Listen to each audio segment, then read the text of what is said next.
Last week, Tesla appeared to bow to pressure from a trend that's been rippling through the auto industry.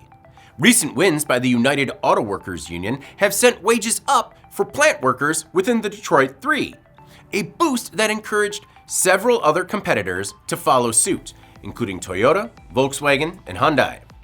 Tesla, an American auto company that's been notoriously opposed to union activity in its plants, appears to be seeing the writing on the wall: boost wages in line with the industry, or risk organization efforts, or quits.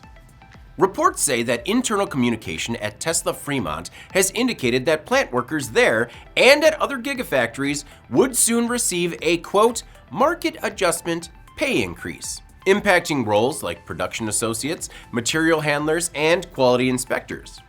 UAW President Shawn Fain seemingly took credit for the wage increase, saying last week that the hikes followed in the footsteps of nearly every other automaker, quote, in the wake of our historic victory.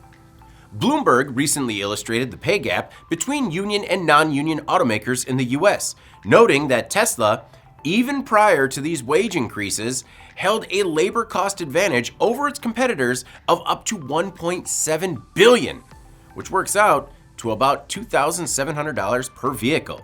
Bloomberg also suggested back in October that Fain, notorious for his confrontational nature, likely viewed Elon Musk as a caricature for the wealthy elite.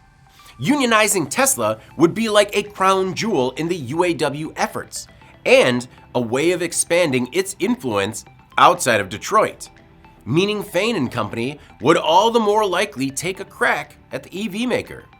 Will preemptive wage increases be enough to stifle any organization efforts now?